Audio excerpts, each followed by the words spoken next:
تھوڑا سی ایسی جگہ ہٹائی تو وہ دیگ نکل آئی، تو فرمایا پھر مٹھیاں سونے کی بھر بھر کے دیتے تھے۔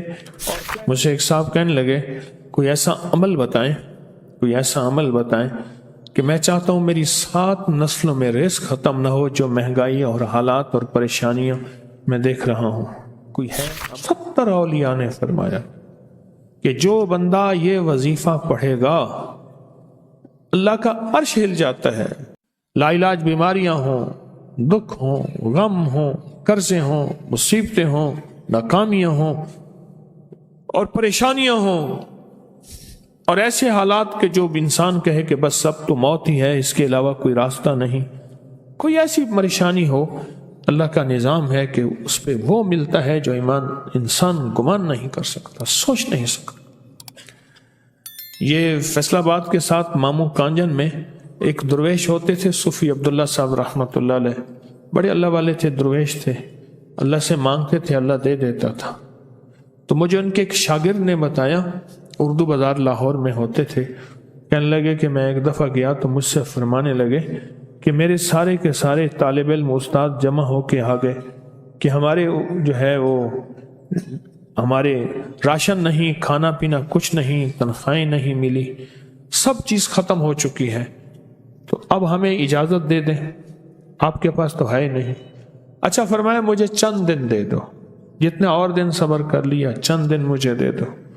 تو فرمایا پھر بیٹھ گئے مصلی، اور جو سورۃ فاتحہ پڑھی نا جب آتے تھے نا، ایاک نعبد و ایاک نستعین، اس کو جو وجدانی کیفیت کے ساتھ دل کی گہرائیوں اندر کے درد کے ساتھ پکارتے تھے، اتنا درد، اتنا غم، اتنا درد، اتنا غم جو پکارتے تھے، کہ ایسے محسوس ہوتا تھا کہ زمین ساری کی ساری ہل رہی اور ہر طرف ایک نظام چل رہا ہے۔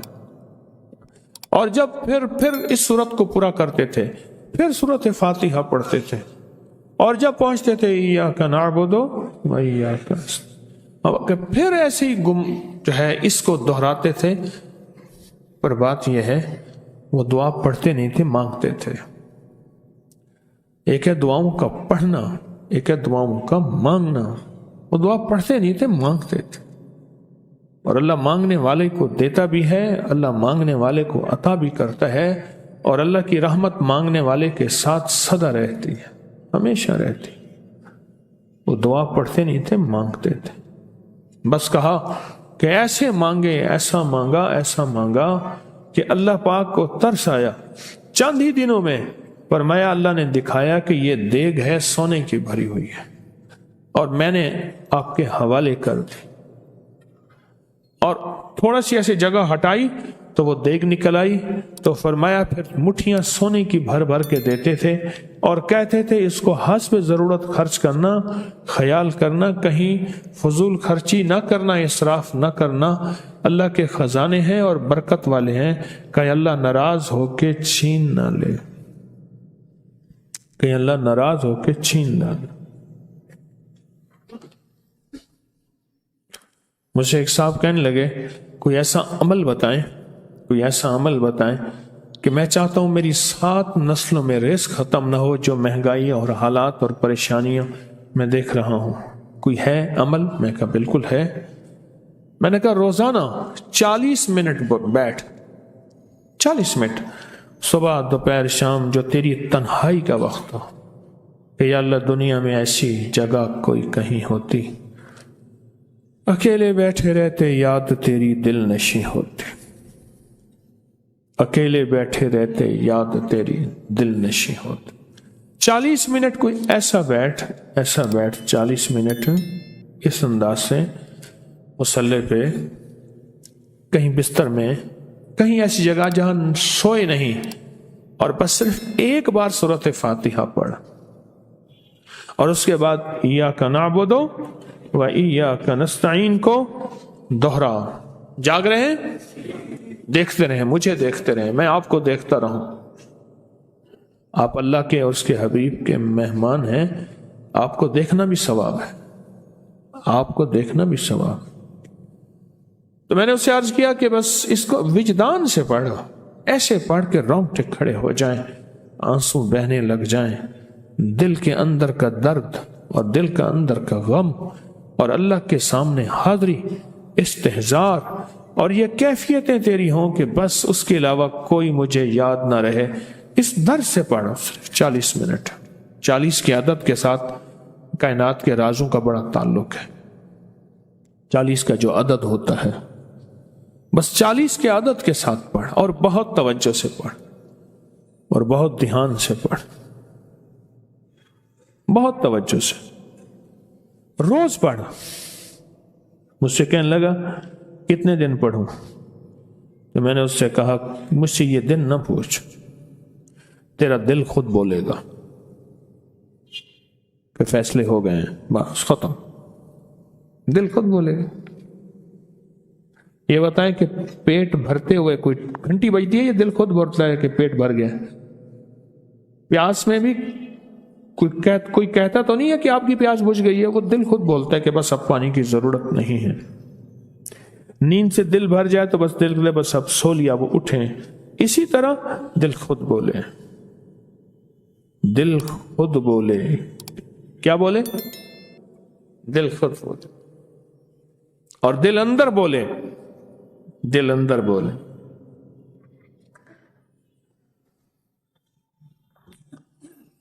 کہ اللہ پاک جل شانہ نے نسلوں کے لیے رزق کی عزت، دولت، برکت کے فیصلے کر دی، بس دل بولے۔ کتنے دیر کر؟ اب یہ تیری اپنے مانگنے میں ہے، اب یہ تیری اپنے مانگنے میں ہے۔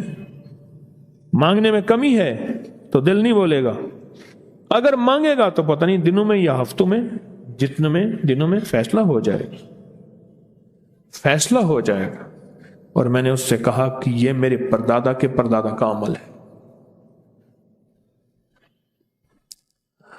ان کا یہ عمل ہے، میرے پردادا کے پردادا کا عمل، جو ہماری خاندانی یادداشتوں میں یہ لکھا ہوا ہے، لکھا ہوا ہے۔ اور فرمایا اگر یہ کوئی بندہ کر لے، اللہ نسلوں کا رزق اللہ سے منوا لے۔ اور میں نے اس سے کہا خیال کرنا، رزق کے روحانی ساتھ منوانا، رزق کے روحانی ساتھ منوانا، رزق کے روحانی ساتھ منوانا، ورنہ دولت، مال، چیزیں مل جائے گی جس کے بارے میں کہا جاتا ہے کہ بعض بندے ایسے ہوتے ہیں اللہ پاک ان سے لقمے نہیں چھینتا، سجدے چھین لیتا ہے۔ اللہ ان سے لقمے نہیں چھینتا، کیوں؟ رزق جسمانی دوسرے لفظوں میں مل رہا ہے، اور رزق روحانی اللہ چھین لیتا ہے۔ یہ جو آج آپ بیٹھے ہیں تسبیح خانے میں اور میں بیٹھا ہوں، یہ ہم روحانی دسترخوان پہ بیٹھے ہیں۔ یہ بہت بڑا دسترخوان لگا ہوا ہے، یہ دسترخوان ہے۔ سنا ہے در یار پہ بڑی دھوم ہے، سنا ہے در یار پہ بڑی دھوم ہے، وہاں عاشقوں کا ہجوم ہے۔ یہ روحانی دسترخوان ہے، میں بھی خود محتاج ہوں، یہ روحانی دسترخوان ہے۔ تو میں نے اس سے عرض کیا کہ ایک دسترخوان نہیں مانگنا، دونوں مانگنا، رزق روحانی بھی، رزق جسمانی تو اس کو ملتا، اس کو بھی ملتا ہے جس کو کلمہ نصیب نہیں ہوا، رزق جسمانی تو اس کو ہی ملتا ہے جس کو کملی والی کی غلامی نصیب نہیں ہوئی، رزق جسمانی تو اس کو ہی ملتا ہے جس کے ماتھے پہ شقاوت لکھی ہے، رزق جسمانی تو اس کو ملتا ہے جو اللہ کا نافرمان ہے، رزق جسمانی تو اس کو ملتا ہے جو اللہ کے وجود کا انکار کرتا ہے، رزق جسمانی تو اس کو ہی ملتا ہے جو آخرت اور قبر کا انکار کرتا ہے، رزق جسمانی تو اس کو ملتا ہے جو جنات اور برزخ کا انکار کرتا ہے، رزق جسمانی تو اس کو ملتا ہے جو خود کملی والے کی نبوت کا انکار کرتا ہے، وہ تو بے بہا لوگ ہیں، ان کو ملتا ہے۔ پر تجھے بھی صرف رزق جسمانی ملا اور اللہ سے یہ منوا لیا، نہ یہ نہ منوانا، اللہ سے کہنا ہے اللہ رزق روحانی بھی دے اور رزق جسمانی بھی دے، دو رزق کٹھے عطا فرما۔ کون سا رزق؟ رزق اور رزق جسمانی بھی دے۔ کہیں ایسا نہ ہو کہ میری نسلوں میں صرف مال، دولت اور چیزیں ہوں اور تیرا نام اور تیرے حبیب کا نام نہ ہو، تیرا نام اور تیرے کملی والے کا نام نہ ہو، تیرا نام اور تیرے دوستوں کا نام نہ ہو، تیرا نام اور تیری آل و اصحاب کا نام نہ ہو۔ کہیں ایسا نہ ہو میں محروم ہو جاؤں مجھے آل اور محمد اور آل محمد اور اصحاب محمد کی نسبتیں یہ بھی ساتھ عطا کیے رکھ۔ میں نے اس سے کہا کہ 2 چیزیں مانگنا۔ اچھا، قدرت کا نظام ہے، کچھ دیوانے بھی ہوتے ہیں، یقین والے ہوتے ہیں، آپ جیسے آپ مخلص بیٹھے ہیں، اور پوری دنیا میں ہمارے ساتھ اس وقت مخلص بیٹھے ہیں جو ہماری آج کی محفل میں شریک ہیں، ہوتے ہیں دیوانے۔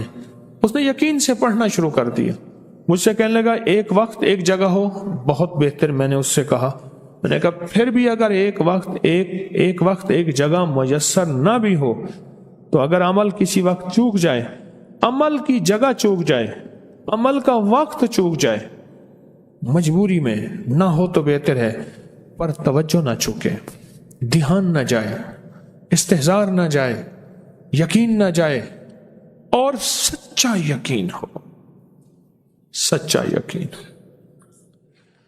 کہ میرا اللہ خود کہتا ہے یہ مانگنا بھی تو اسی نے دیا ہے نا، اسی نے مانگنا دیا ہے۔ جب اس کریم نے مانگنا ہی خود دیا ہے تو عطا بھی خود کرے گا۔ نہیں خوف نارے جہیم کا کہ کرم ہے مجھ پہ کریم کا، وہ خود عطا کرے گا مجھے، اس نے مانگنا دیا دے گا۔ یقین ہو ایسا ایسا ایسا ایسا، اتنا زبردست یقین ہو، اتنا یقین ہو اللہ کے ملنے پہ اور اللہ کے مانگنے پہ، اتنا یقین ہو کہ گمان اور خیال سے بالا تر یقین ہو، بہت زیادہ یقین۔ یاد رکھیے گا میری بات، میری طرف دیکھتے رہیں، یاد رکھیے گا جس کو ملا ہے یقین کی طاقت میں ملا ہے، اور جس سے چھنا ہے بے یقینی نے اس سے سب کچھ چھین لیا، بے یقینی نے اس سے سب کچھ چھین لیا ہے۔ جس کو ملا ہے یقین کی طاقت سے ملا ہے، یقین ہو کہ میں کر رہا ہوں اور اللہ مجھے دے دے گا۔ کہا کہ کیسا یقین ہو؟ کہا جیسے بکری کے تھن دودھ سے بھرے ہوئے اور میں کہوں کہ میرے ہاتھ سے دباؤں گا اور دودھ نکلے گا، اس سے زیادہ یقین۔ اور کہا کس سے زیادہ یقین؟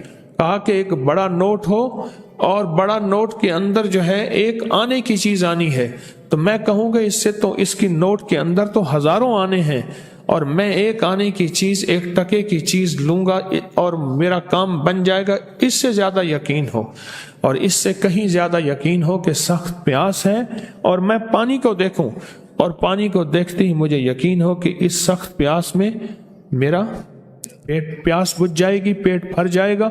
اس سے کہیں زیادہ یقین ہو۔ میں پھر بھی یقین کو نہیں سمجھا سکا، علم بھی محدود ہے، الفاظ بھی میرے پاس محدود ہیں۔ اس سے کہیں زیادہ یقین ہو، اس سے کہیں زیادہ یقین ہو، اور بہت زیادہ یقین ہو، اتنا یقین ہو۔ کیا خیال ہے؟ آپ چاہیں گے اپنی نسلوں کے لیے بخت، رزق، نصیب اور مقدر منوا لیں؟ کیا خیال ہے؟ وہ بڑا کریم ہے۔ میں نے ابھی نہیں بتایا کہ قرآن کا واقعہ سنایا، حضرت موسیٰ اور خضر علیہ السلام کا قرآن کا واقعہ سنایا کہ ان کی 7 نسلوں کا جو ابا تھا نا، وہ 7 نسلوں میں پہلے والا ابا، دادے کے دادے کے دادے کا دادا، ٹھیک، وہ نیک تھا، وہ دعائیں مانگتا تھا، وہ اللہ کے ساتھ تعلق میں تھا، اس کا تقویٰ تھا، وہ اس کی نیکی کا اثر، اس کی نیکی کا اثر، اس کی نیکی کا اثر نسلوں میں منتقل ہوا، نسلوں میں منتقل ہوا۔ پڑھ لیں، مانگ لیں، اللہ سے کر دیں کہ اللہ میرے لیے اور میری نسلوں کے لیے رزق روحانی اور رزق جسمانی کے فیصلے کرتا ہے، رزق روحانی اور رزق جسمانی کے فیصلے کرتا ہے۔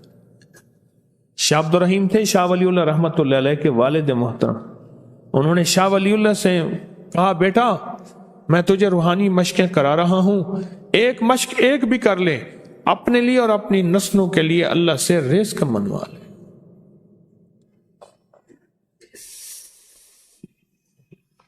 اللہ سے رزق منوا لے،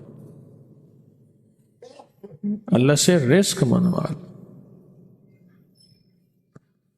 تو پوچھا کہ حضرت میں رزق کیسے منواؤں؟ فرمایا کہ کچھ وقت ایسا نکالا کر، ایسا وقت نکالا کر 2 گھڑی اور 3 گھڑی کا، ایک ساتھ 2 گھڑی اور 3 گھڑی، ایک ساتھ تقریباً 21 منٹ کی ہوتی ہے، تقریباً 21 منٹ کی، 2 ساتیں مل جائیں تو 40 منٹ بنتے ہیں، تو ایک ساتھ 2 ساتھ 3 ساتھ کی گھڑی میں کہ بیٹھ کے نا سورت فاتحہ اور اس میں ایاک نعبد و ایاک نستعین کا تکرار اور استحضار کیا کر، اور ایسا کیا کر تیری آنسو بہیں، تیرا دل روئے، تیری آنکھیں روئیں، تیرے رونگٹے کھڑے ہوں اور رواں رواں، اور اس کے اندر سے تیرا پل پل، تیرا من، تیرا جذبہ، تیری سوچیں بولیں، کیا بولیں؟ ایاک نعبد و ایاک نستعین۔ تو ایک میلہ تھا اللہ کے نیک بندوں کا، تو اس میں 70 اولیاء جمع ہوئے، 70 اولیاء جمع ہوئے۔ ہر اللہ کے ولی نے کہا کہ آپ کوئی ایسا وظیفہ بتائیں، ایسی تسبیح بتائیں، ایسا ذکر بتائیں جو اللہ کے عرش کو ہلائے اور جو اللہ کی ذات کو متوجہ کر دے، جو اللہ کے تعلق کو نصیب کر دے، کوئی ایسا ذکر، کوئی ایسی تسبیح بتائیں۔ فرمایا سب نے بتایا کہ سورت فاتحہ ہے، اور اب سب سے پوچھا سورت فاتحہ میں کوئی ایسا جز بتائیں جو سورت فاتحہ کا دل ہو۔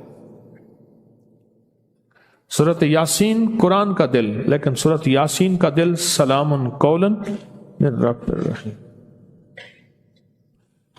ہر سورت کے اندر اللہ پاک نے کچھ نعمتیں، کچھ نکتے رکھے ہیں، تو فرمایا سورت فاتحہ کا دل۔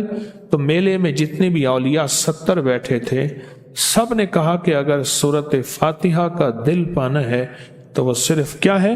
ایاک نعبد و ایاک نستعین۔ اس کا مفہوم عام سادہ سے یہ ہے کہ مولا غلامی تیری، در کسی اور کا۔ جب غلام تیرے ہیں، منگتے تیرے ہیں، بھکاری تیرے ہیں، محتاج تیرے ہیں، پھر در بھی تیرا ہے، پھر در بھی تیرا ہے، اور کسی کا در مولا نہیں ہے، پھر در بھی تیرا ہے۔ تیرے در کے ہم محتاج، تیرے بر کے ہم غلام ہیں۔ تو میں نے اس سے کہا کہ یہ وظیفہ کر، سارا دن پڑھی ایاک نعبد، اور کام بھی کرتا رہے، وضو بے وضو چلتا بھی رہے، یہ پڑھتا بھی رہے، پڑھتا بھی رہے، پڑھتا بھی رہے، چند دن چند ہفتے یہ عمل کر، اور رات سوتے ہوئے سورت فاتحہ پوری کر 40ویں، اور پھر درود پاک پڑھتے پڑھتے سو جا۔ 70 اولیاء نے فرمایا کہ جو بندہ یہ وظیفہ پڑھے گا اللہ کا عرش ہل جاتا ہے، اور فرشتوں میں کوہرام مچ جاتا ہے، اور فرشتوں میں اللہ کے بارگاہ میں فریادیں ہوتی ہیں کہ یا اللہ یہ بندہ ہے اور اس نے یہ عمل کیا ہے، یہ وظیفہ کیا ہے، اور ابھی تک اس کی دعا قبول نہیں ہوئی، اس نے یہ مانگا ہے ابھی تک دعا قبول نہیں ہوئی، فرشتوں میں یہ کوہرام مچ جاتا ہے۔ ایک اللہ کے دوست تھے، سوتے سوتے ایک دم اٹھ بیٹھے، اٹھنے کے بعد وجدانی کیفیت کے ساتھ جو ہے یہ وظیفہ پڑھنے لگے۔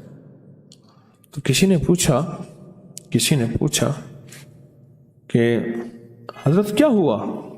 فرمایا میں نے دیکھا کہ اللہ کے عرش کے نیچے جنتی ہیں اور وہ ٹہل رہے ہیں، اور سب کی زبان پہ یہی وظیفہ ہے، ایاک نعبد و ایاک نستعین، سب کی زبان پہ یہی وظیفہ ہے اور سب یہی پڑھ رہے ہیں۔